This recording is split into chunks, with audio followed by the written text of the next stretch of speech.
With social media being as ubiquitous as it is these days, it's not all too uncommon to encounter criminals while browsing the web. Much like walking through a crowded street, when surfing the forums and comment sections online, you could be unknowingly among the likes of lawbreakers, thieves, and even killers, these miscreants operating under a veil of anonymity. However, with that being said, this veil of anonymity online is often a mirage and emboldens some criminals to inadvertently confess to their own crimes online, with these perpetrators unwittingly reporting their own misdeeds to law enforcement on social media sites, apps, and web pages, making the job of police and law enforcement a lot easier. These are the people arrested thanks to their own social media posts. Today's video is sponsored by Maginspoon. Maginspoon satisfies that sweet cereal craving without completely sabotaging your daily nutritional goals. They've got 8 delicious flavors to choose from, and for my 4-pack variety box, I chose cocoa, fruity, frosted, and peanut butter. Cocoa is my personal favorite. It's got a rich, chocolatey flavor to it that leaves the milk chocolatey as well. And to be honest, it's just mind-blowing to me that you're getting this much flavor in a high-protein, zero-sugar cereal. Maginspoon doesn't just taste great, it actually leaves you feeling full and ready to tackle the day, unlike other sweet cereals that just have you wanting to take a nap afterwards. Each Maginspoon cereal contains 0 grams of sugar, 13 to 14 grams of protein, and only 4 to 5 net grams of carbs per serving, and that's at 140 calories per bowl. Maginspoon is also keto-friendly, gluten-free, grain-free, soy-free, and GMO-free. Maginspoon is so confident in their product, they've got a 100% happiness guarantee, so if you don't like it for any reason, you get your money back, no questions asked. And with that said, you guys can click the link below to grab a variety pack and try it today. Get $5 off Maginspoon's delicious cereal by using code WAVY at checkout, or by going to maginspoon.com/wavy. Let's begin with a tone setter of sorts. It's the story of a dim-witted perp who did what might possibly be one of the dumbest things imaginable when you have warrants out for your arrest. This dude directly commented under a Facebook status posted by a police department. The story begins on November 8th of 2022 when the Rockdale County Sheriff's Office, located just east of Atlanta, posted to Facebook its most wanted list of at-large criminals. The wanted poster contained several mugshots of wanted criminals from the area, along with contact information to get in touch with the department if anyone knew of the wanted men's whereabouts. But apparently, this post was missing one at-large suspect. At least that's what Mr. Christopher Spalding of Georgia thought. Mr. Spalding was apparently annoyed after discovering this wanted poster while browsing Facebook. The man, apparently responsible for a crime of his own, felt slighted by the sheriff's department for not being included in the wanted poster. So I guess in an attempt to boost his own ego and remedy this situation, the man reaches out to the cops. Spalding had the brilliant idea of replying to the sheriff's wanted poster status with a simple comment. That comment from the wanted man being, "How about me?" The man was asking to be added to the wanted list. Now, police would notice this comment posted by Mr. Spalding and thought the man to be trolling, but then they entered his name into their databases and, well, they were shocked at what they found. Upon entering the man's name into the database, records revealed that Spalding had active warrants out for his arrest. Apparently, he had been arrested for felony theft in 2020 and was given probation as a result of this crime. Turns out, Spalding would go on to violate the terms of his probation and was actively wanted by the courts. Baffled by the idiocy of the wanted criminal's response to their post, the sheriff's office simply issued a tongue-in-cheek reply to the man confirming that Christopher was right and that he should be added to their most wanted list. The police said, "Christopher Spalding, you are correct. You have 2 active warrants. We're on the way." Not long after issuing his reply, Mr. Spalding was arrested by police at his home for violation of probation and was taken to jail. It seemed like this man had slipped through the cracks for some time. Like, if he never responded to this post, he likely would have been free for much longer. He tipped off police to the mistake that they had missed, I guess. After making this hilarious arrest, police issued another statement to their Facebook page mocking Spalding with a sarcastic response to his initial post. Quote, "We appreciate your assistance in your capture. Special thanks to our fugitive unit for being active and efficiently apprehending Mr. Spalding, who has 2 warrants for felony violation of probation. Court records show that Christopher was released on February 10th of 2023 and his probation has been reinstated.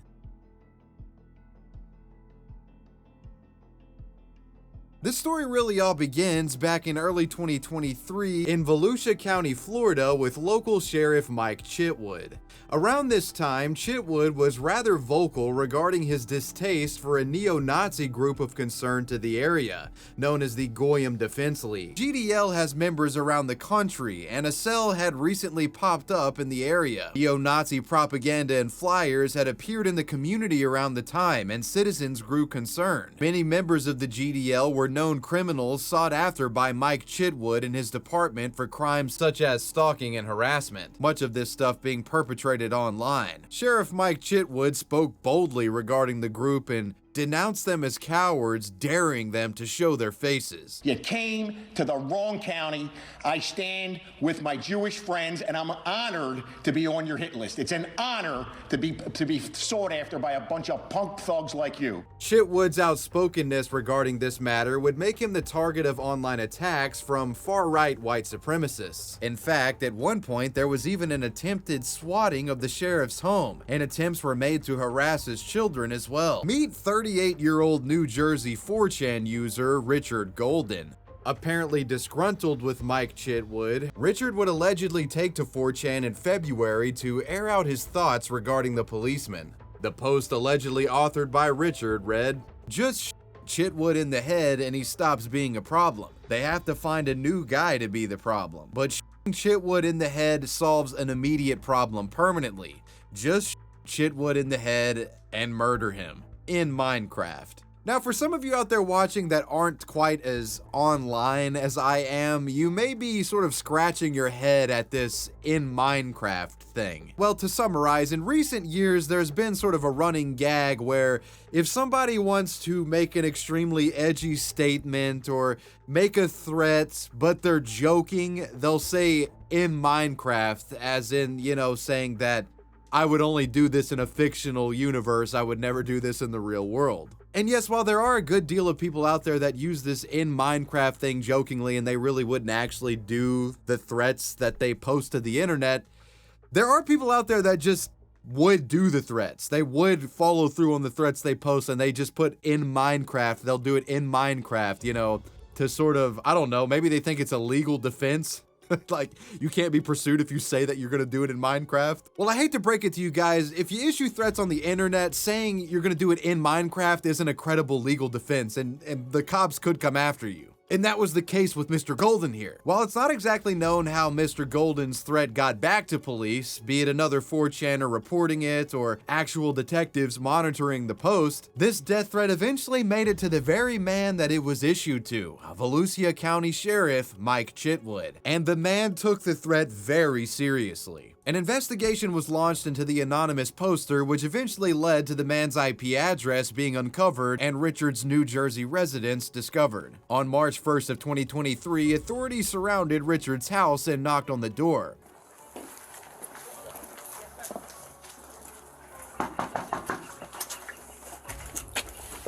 However, instead of Richard answering, the 38-year-old man's mother came to the door. Richard was living with mommy.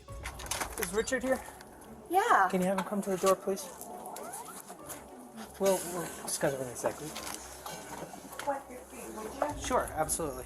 After briefly explaining why they had come to the house, Richard's mother let the officers inside, and the officers asked the woman for help in summoning Richard for questioning. What follows is a rather comically embarrassing scene with the 38-year-old's mother yelling at him while he's upstairs, presumably browsing 4chan, to come down and talk to the cops. Help! Richard! They're here! I don't know who they are! South Brunswick, please. South Brunswick Police. Richard, decked in pajamas, shuffles downstairs and submitted to officers without resisting. It was clear the man knew why they had come. They were arresting him for his "in Minecraft" threat against Sheriff Chitwood. All right, just so you're not aware, there's a warrant out of Volusia County, Florida, for the incident that You're aware of what's going on? Yeah, I think I saw you there. What you talked about, yeah. Yeah, right. The 4chan poster was taken into custody while authorities searched the mother's house. Despite receiving numerous death threats in the wake of the arrest, Sheriff Mike Chitwood was quite celebratory on social media, tweeting out a picture of Richard being arrested. After hearing the news of Richard's arrest and his extradition to Florida, the sheriff commented this: "I can't wait to meet him when he gets off the plane." And Chitwood wasn't full of hot air either. The man did indeed come face to face with Richard Golden after he arrived at the airport in Florida.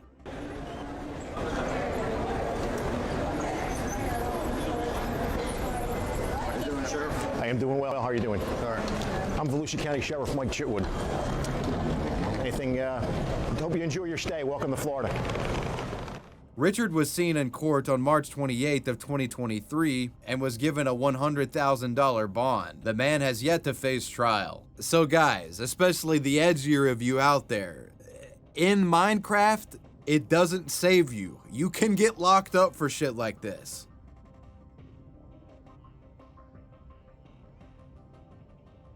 This next social media posting self-incriminator had the audacity to private message police after they posted a non-flattering mugshot of himself. In November of 2015, 45-year-old Donald Chip Pugh had been arrested and had received a DUI in the northwestern Ohio city of Lima. But the man didn't appear in court. The man was also allegedly a person of interest in other criminal cases involving vandalism and arson, and had previous run-ins with the Lima police for instances of disorderly conduct, domestic violence, and breaking and entering. We're dealing with a guy that has a pretty lengthy rap sheet, and he's well known by authorities in the area. The Lima police had actively been searching for Donald and put his mugshot on their Facebook page in January of 2016. Apparently though, Donald, who was a very active Facebook user himself, well, this man wasn't a big fan of the photo that the police department used to, put in their little wanted poster, I guess. So Donald had the audacity to send a private message to the police department Facebook account, providing them a new swagged out picture of himself, apparently feeling as if the old mugshot did him dirty.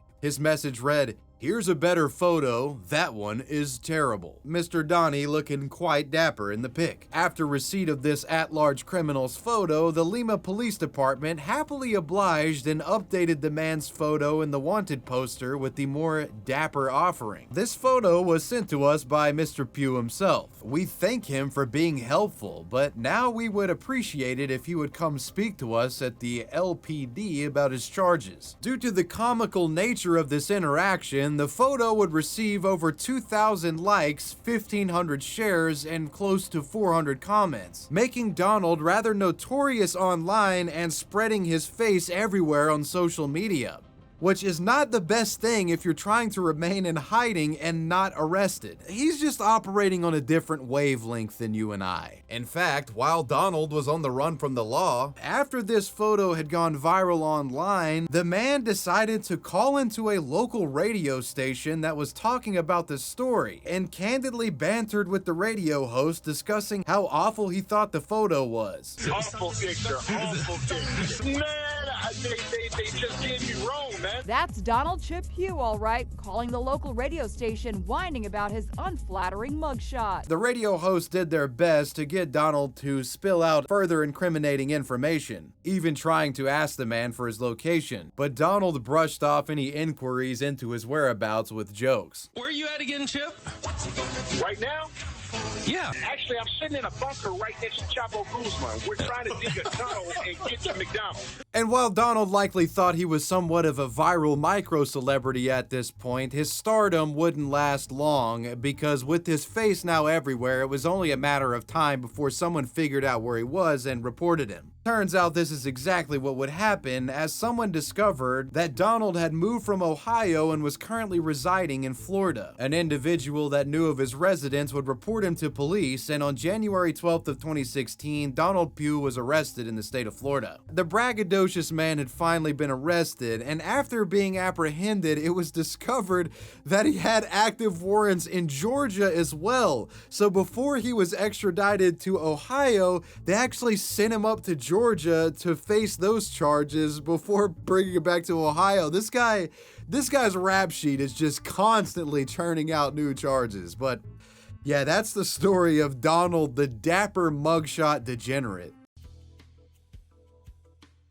What a lot of people don't realize, and I think this has to do with social media still being a relatively new advent, is that police are constantly online on forums browsing, trying to find criminals, be it new discovered criminals or ones that have warrants and are at large. This is a fact of life that our next perpetrator, Markeisha Wilkerson, was not privy to, as this woman would inadvertently live stream her location while wanted from police, leading to an arrest. The story takes place in April of 2017 with then 18-year-old Markeisha, a woman who at this relatively young age already had multiple run-ins with police. Markeisha had a staggering rap sheet consisting of 14 previous charges, 6 of which were violent, including battery, domestic violence, and aggravated assault. The aggravated assault charge was a felony, and there were also other charges such as violation of probation and 2 failures to appear in court, which resulted in a warrant being issued for the woman's arrest. Now, what does one do when the police are looking for them? Laying low is a pretty good option, go into hiding, something like that. Hell, maybe you even turn yourself in, be a good Samaritan about it. However, Markeisha, oh no, she chose none of these options. Rather, the young woman decides to boot up a Facebook live stream while partying at a Chuch E Cheese restaurant. Yes, at a Chuch E Cheese located in Lakeland, Florida, the woman booted up a Facebook live stream. The date was April 17th of 2017 to be exact. This publicly viewable stream showed Markeisha gallivanting with Charles Entertainment Cheese himself, while police were actively looking for her whereabouts. Let me go see Dave. Hey, y'all, I'm married to Chucky, so get on that. Nobody can't have him. Hey!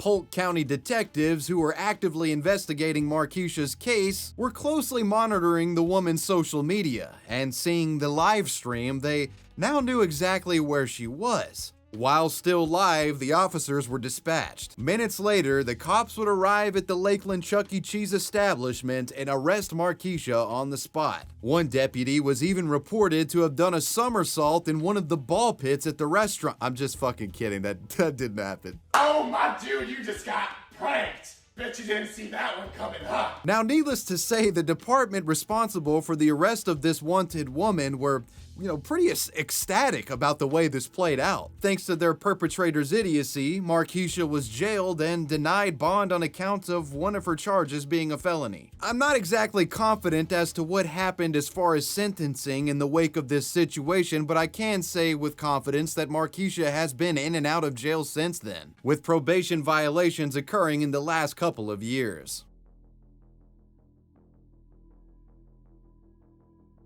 This story involving a self-reporting criminal poster is one of the more bizarre on this list, as it involves a practitioner of witchcraft revealing that they had been taking human bones from a graveyard. The story begins back in 2015 in New Orleans, Louisiana, with 25-year-old Devin Marie Machuca. Devin was a self-described witch and practiced witchcraft under the pseudonym Ender Darling. This individual would often take to the internet to discuss their extracurricular spell casting activities with other fellow witches, and this oversharing of their magic using activities would eventually spell trouble for this person. In December of 2015, posting as Ender Darling, the fledgling wizard authored a post on a Facebook community group page created for LGBTQ individuals that practice witchcraft, this page being called the Queer Witch Collective. In this candid post, Ender Darling would make a pretty shocking confession. The post seemingly suggesting that they had been taking human remains from a local graveyard to use in Wiccan rituals. Quote, content warning, bone hunting. About 20 minutes from my house in New Orleans is what we call the poor man's graveyard. Most graveyards around here are full of above-ground graves because we live in a fishbowl, but there happens to be a graveyard where it's all in-ground graves, for those of us who are too poor to afford above-ground burial. When it rains, of course, bones wash up. The older the grave, the more you find. You can literally walk around and see femurs, teeth, jaws, skull caps, etc., etc. This is where I go to find my human bones for curse work and general spells that require bone. I find human bones are easier for work with me rather than animal bone. I can relate and work with the energy they carry, if that makes any sense.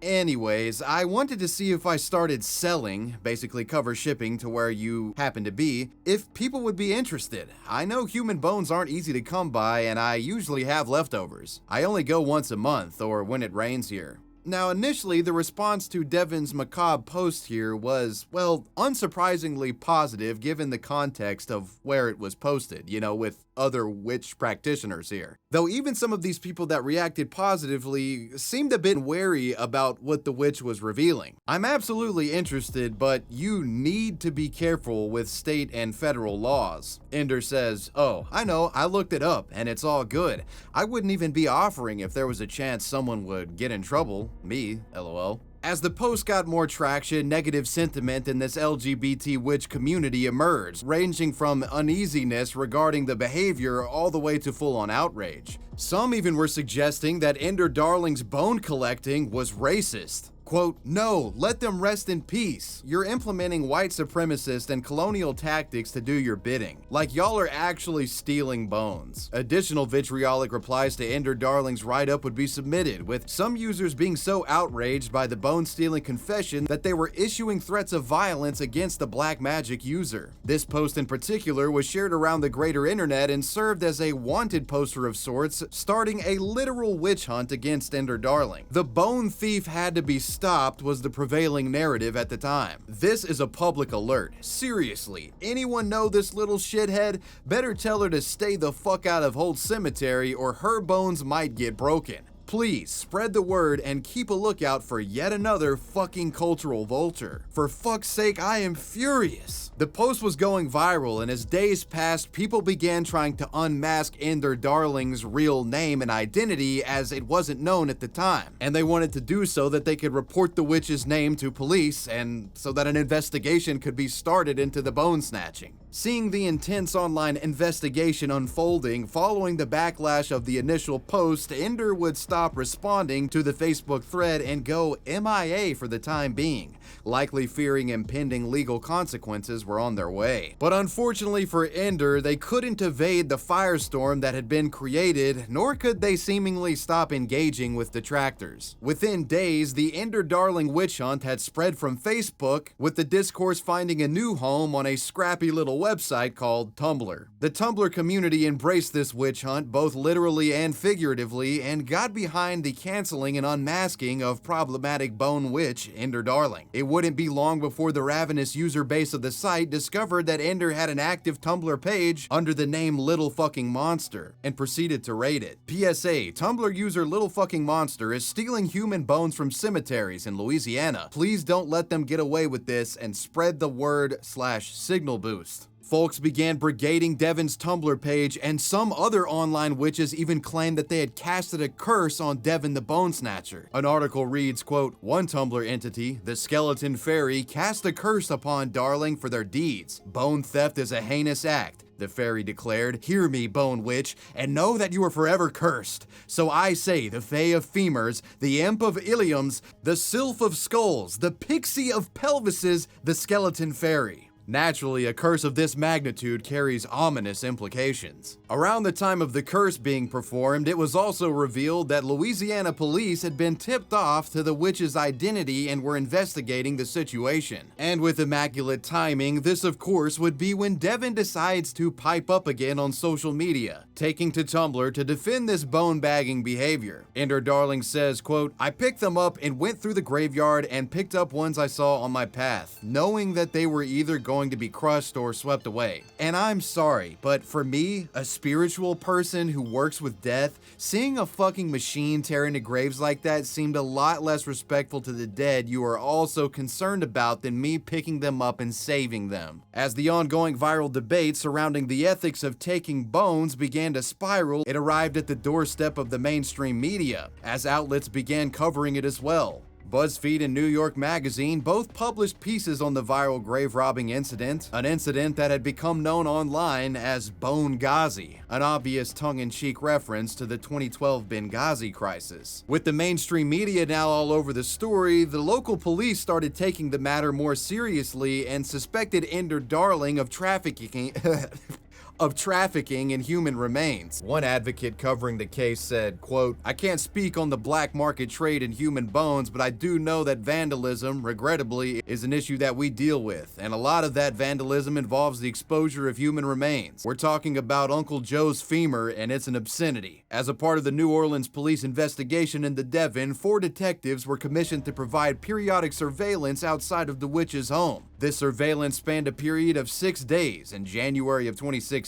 They hoped to catch the magic practitioner leaving or entering the house with bones or remains. Police would also subpoena all correspondence from Ender Darling's Facebook profile, which yielded over 12,000 pages of information. Damn, talk about terminally online. Jesus, log off. These Facebook messages indicated that Devin had started procuring graveyard bones in November of 2015 and on occasion worked with accomplices. The messages also revealed that Darling was in contact with multiple people that showed interest in purchasing inhuman remains. One even received 2 photographs of said remain. The picture in question looked like a human femur. This evidence was enough for police to obtain a search warrant and raid the witch's coven. In January of 2016, police stormed Devin's residence. Upon searching the property, police reportedly discovered over a dozen bones and 4 teeth, all appearing to have belonged to humans. The witch's laptop and phone were also seized during the search. However, curiously, Ender wasn't arrested at the time. Instead, the dark magic practitioner was given a court summons for possession of marijuana, which apparently cops found during the search. Ender would remain out of jail for the meantime until authorities could perform a proper test on the bones to confirm that they were indeed human. In the wake of the police raid, Devin was being reached out to by the media for statements, and in an interview granted in 2016, the witch would tell their side of the story. Quote, "They were coming in seriously expecting to find bodies and human organs and have me and my roommates arrested for black marketing human remains. You should have seen their faces when they walked into the house and found a bunch of sleeping hippies." The witch continues elaborating on the bones. Quote, "I had them on an altar.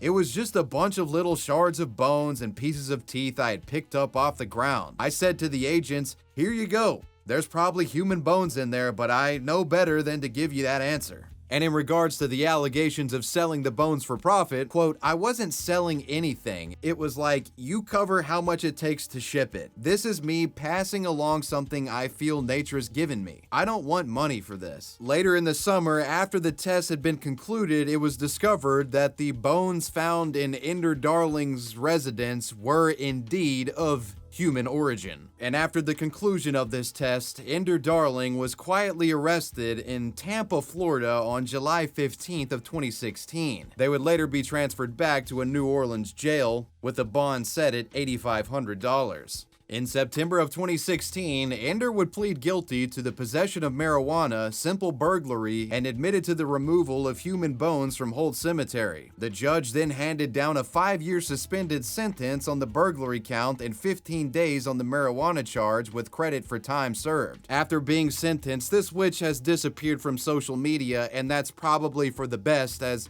you literally could have just never posted this and you could still be practicing your bone magic to this day, Ender Darling.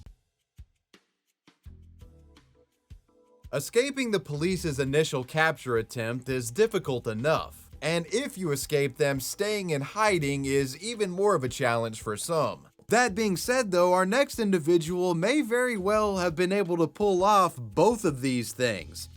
but a dumb social media post would incriminate himself, leading to his own arrest. This is 23-year-old Alan Lynch Jr.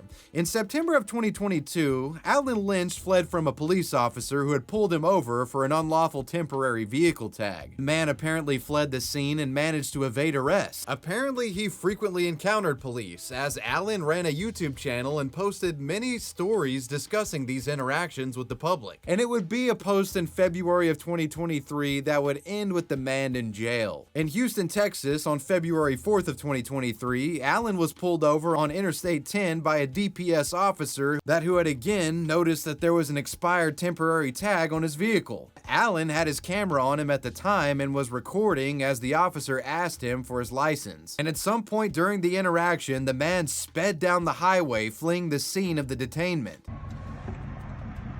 How you doing, sir? Hello, Texas Highway Patrol. Reading for the stop is your expired temp tag. I just got this car today. I just got this car today. Okay, do you have your driver's license on you? Yeah, I do. All right, and then go ahead and step out with me as well.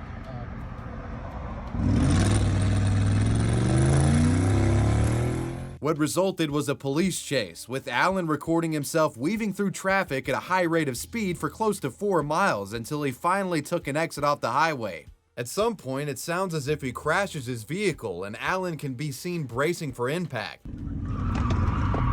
State Highway Beltway 8.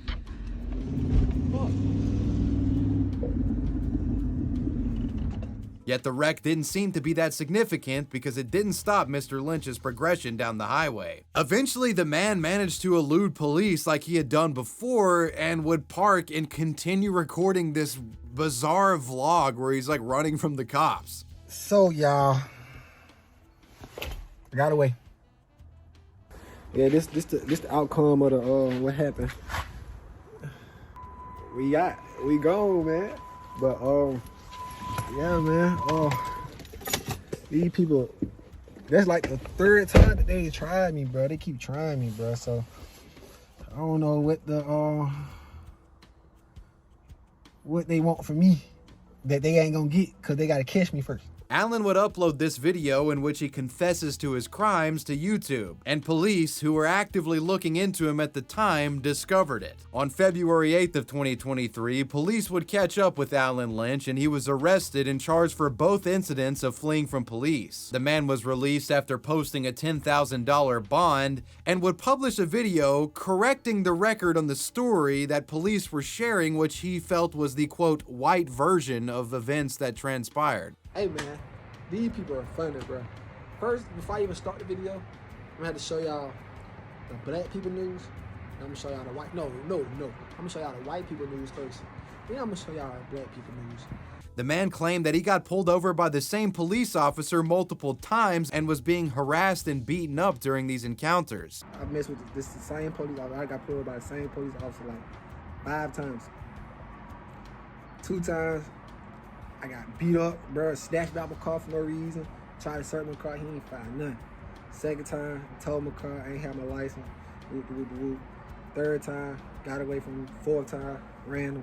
Because at the end of the day, bro, you're not paying for my time. Alan Lynch has yet to be sentenced from his police-avoiding escapades, but it's likely that the man will face some significant time.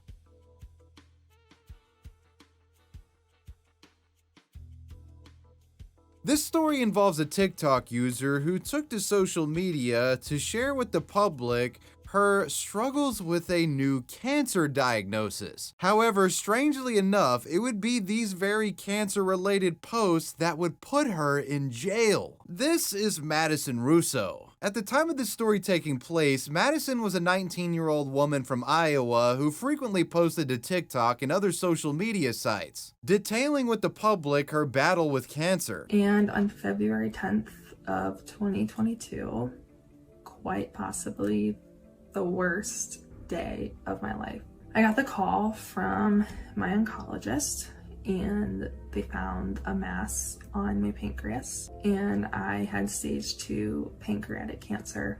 at just 19 years old. Apparently, her fight with the disease began in February of 2022, after tests at a doctor's office revealed that she had high white blood cell counts. Madison would go on to share with her followers that a further test revealed a mass on her pancreas, and she was subsequently diagnosed with stage 2 pancreatic cancer. As a result of this diagnosis, Madison was said to have got treatment right away, reportedly completing 8 rounds of chemo and 50 rounds of radiation. As some time passed, Madison said that the tumor appeared to be shrinking and was responding to treatment, but unfortunately the cancer had spread to her blood and had resulted in acute lymphoblastic leukemia. Madison said she was given an 11% survival rate after this additional diagnosis. Many media outlets would discover this sad story of a 19-year-old being diagnosed with a terminal cancer and reached out to her for interviews. Madison would tell one publication, "At 19 years old, I don't know if I will live to see the day I graduate from college, get married, or become a mom. In the meantime, I will fight." But sadly, further reports from Madison painted a grim picture for survival. Things got worse when doctors apparently discovered a football-sized tumor wrapped around her spine. But despite these signs of the cancer spreading, Madison maintained this fighter attitude. She continued attending classes at St. Ambrose University and maintained a 4.0 GPA, all while working a part-time job at John Deere Tractor. Being treated as somewhat of a online micro-celebrity because of her situation, she was also invited to speak at banquets for charities raising funds for cancer. You know, I'm too sick from treatment where I can't go anywhere, I can't do anything, I feel like shit, you know, I can't get ready, I just lay in my bed and puke, you know, and it's just extremely physically exhausting, but also the mental part of it. My body is fighting so hard every minute just to stay alive. It's days like these that are hard, and I try my best to stay positive and think that, you know, after my chemo was, after my week of chemo is done, after, you know, round 3 is done, and I get, you know, a break until the next round of chemo. But sometimes it's hard to think like that when you're in so much pain and discomfort and everything is just going the wrong way. Some were even so inspired by her story that they created GoFundMes to raise money for her medical treatment. One GoFundMe was created by a man named Tom Boylan, the description of which said, "As one can imagine, this diagnosis has been very hard on Maddie's family. Just like with any cancer diagnosis, the cost of medical bills, gas, meals, and expenses can be a burden, and that is something this family should not have to worry about." With her compelling story all over social media, the woman's plight went viral, and this GoFundMe would raise tens of thousands of dollars within weeks of being posted. And Maddie would continue to make her rounds across various forms of media, all the way from mainstream media appearances to podcasts, telling the story of her fight with cancer. And at the time, this was like a wholesome feel-good internet story, but there were some skeptics out there in the mix that didn't buy the story of this 19-year-old having terminal cancer. Some folks online began to notice that despite the fact of Maddie receiving radiation and chemotherapy, she never seemed to lose any of her hair, and they would question the woman about this. In response to the doubters, she says, quote, "I get a lot of questions about how my hair is doing during treatment, so I figured I would share what products I have been using that have definitely been a game changer in keeping my hair." So the woman was claiming that hair products were preventing the hair loss that is a signature of chemo and radiation. What we're about to find, though, is that this sort of discrepancy with the hair loss is really only the tip of the iceberg, because believe it or not, this woman was flat out lying about her cancer diagnosis. The entire thing was a complete fraud. The fraud began to unravel on January 11th of 2023 when anonymous witnesses claiming to be medical professionals met with law enforcement and reported inconsistencies with Madison's videos and the inaccuracies of her medical equipment's placement on her body shown in TikTok videos. One image in particular was frequently cited, which showed an improperly placed feeding tube, almost as if an amateur was attempting to make themselves look sick with devices they didn't know how to operate. Medical investigators also noted that the photos and videos posted to Maddie's TikTok and social media appeared to be staged in an apartment and not in a hospital. Investigating Chief of Police Joseph Sisler stated that the witnesses, quote, pointed out many medical discrepancies found on her pictures posted on social media sites. It was discovered through investigation that separate and apart from the medical discrepancies and from the GoFundMe page, Madison accepted private donations from other businesses, nonprofit organizations, school districts, and private citizens. Yes, the woman was being alleged by authorities of having faked her entire cancer diagnosis as a fraudulent scheme to get donations and grants from people. On January 23rd of 2023, Madison Russo was arrested while attending class at the St. Ambrose University, the same university she apparently gave a speech to when feigning her fight with cancer. The woman was charged with first-degree theft, a felony punishable in Iowa by up to 10 years in prison. The woman was then taken to Scott County Jail where she was held on a $100,000 cash bond that she later posted. According to court documents, this bond was paid by Thomas Boylan, the man that organized the GoFundMe. It's still unclear how the two know each other. Authorities would later execute a search warrant at Russo's apartment and found a brown paper bag filled with medical supplies,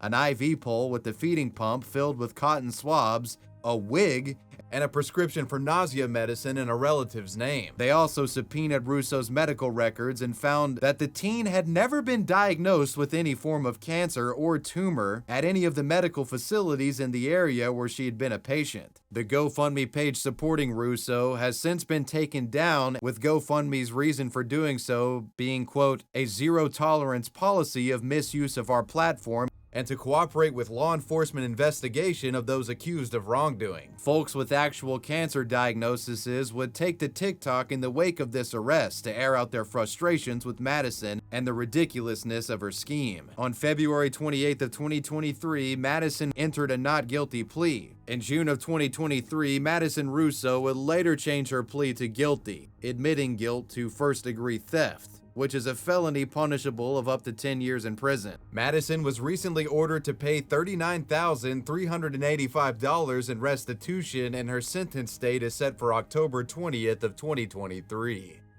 Well, you made it to the end. Let me know what you guys thought about this video down below in the comments section, and let me know who or what you want me to talk about next. I want to give a major shout out to my patrons. I appreciate you guys. WAVY Web Surf out.